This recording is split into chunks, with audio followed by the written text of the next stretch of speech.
Monsieur le Président, collègues, je commence avec une bien triste illustration d'actualité. Alors que je m'adresse à vous aujourd'hui pour défendre la fin de la culpabilisation des victimes de violences physiques et sexuelles ou victimisation secondaire, la semaine dernière, lors du procès de Gérard Depardieu, une victime confiait que l'audience avait été plus violente que le moment de l'agression sexuelle elle-même. C'est horrible à lire, c'est horrible à entendre, et j'ose dire que c'est aussi ce que beaucoup de femmes ont ressenti lors du procès des viols de Mazan. Nous vivons un moment de bascule, un moment où la conscience collective vacille entre la perpétuation d'un système archaïque et la construction d'une société véritablement égalitaire. Un moment où les voix des femmes, trop longtemps réduites au silence, s'élèvent avec une force inédite, portée par des générations qui se sont battues et nous poussent aujourd'hui à ne plus tolérer l'inacceptable. Le féminisme n'est pas un combat secondaire, ni un simple angélisme ou correctif face aux dérives d'un monde inégalitaire. C'est une révolution essentielle, une exigence démocratique fondamentale. Car l'égalité, bien que présente dans notre devise, se forge essentiellement dans la loi, les mentalités, mais aussi l'éducation et la culture. Elle exige un engagement sans faille contre toutes les formes de domination et d'oppression qui s'exercent sur les femmes. Le patriarcat est là, dans chacun de nos rapports sociaux, et il s'illustre en permanence par sa plus grande violence. Chaque jour, des femmes sont harcelées, battues, violées ou tuées.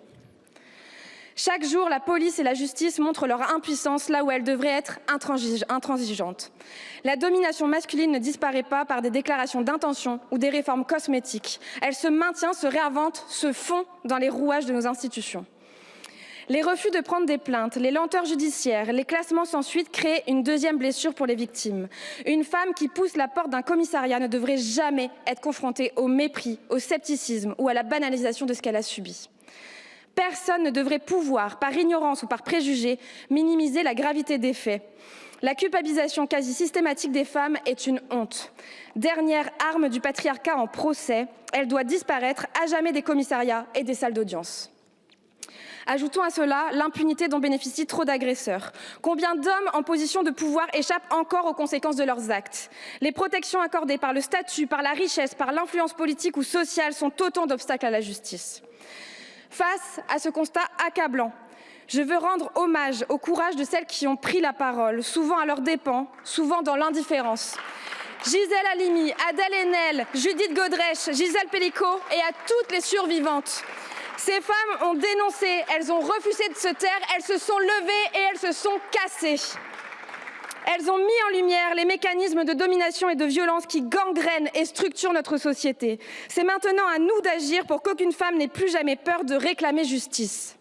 Nous discutons aujourd'hui d'une résolution visant à mettre fin à la culpabilisation des femmes victimes de violences. Nous la voterons. Elle va d'ailleurs timidement dans le même sens qu'une résolution similaire déposée en novembre dernier par ma collègue Sarah Legrain. Nous la voterons, mais j'alerte. Tant que nous accepterons que certaines violences restent impunies, tant que nous refuserons de nommer les responsables et d'exiger des comptes, nous ne pouvons pas prétendre à vraiment lutter pour les femmes. Nous la voterons. Mais nous n'oublions pas que son premier signataire s'est illustré par des votes particulièrement réactionnaires, notamment contre l'allongement du délai d'IVG et contre l'ouverture de la PMA pour toutes. Nous n'oublions pas qu'il faut au moins 2,6 milliards d'euros, selon les associations, pour lutter efficacement contre les violences sexistes et sexuelles, et que vous leur refusez. Nous n'oublions pas qu'Emmanuel Macron qualifiait encore récemment Gérard Depardieu d'immense acteur qui renchère la France. Nous n'oublions pas que le Premier ministre François Bayrou n'a pas protégé les enfants victimes de violences sexuelles à Betaram et leur crache aujourd'hui à la figure par ses mensonges. Nous n'oublions pas l'omerta au plus haut sommet de l'État alors que des ministres ont eux-mêmes été accusés d'agressions sexuelles. Nous n'oublions pas le pseudo grande cause du quinquennat contre les violences faites aux femmes, alors que les dépenses de l'État pour l'accompagnement des femmes victimes de violences a baissé de plus de 25% depuis 2019 et qu'en 2024, nous comptions 122 féminicides. Nous n'oublions pas et nous gagnerons. Vos déclarations d'intention d'aujourd'hui n'effaceront pas vos rejets de nos amendements d'il y a à peine quelques mois, visant à augmenter suffisamment le budget pour éradiquer les violences sexistes et sexuelles. Il faut un financement massif des associations et des structures d'accueil, une refonte de la formation des professionnels du droit et de la police, une justice qui ne laisse plus aucune place à l'impunité. Les femmes ont pris la parole. Elles ont dénoncé, elles ont témoigné, elles ont exigé des actes. À nous de transformer en profondeur un système qui, aujourd'hui, leur tourne le dos. Vous devez être à la hauteur de ce moment historique. Cessez avec les demi-mesures. Ayez des réelles ambitions politiques.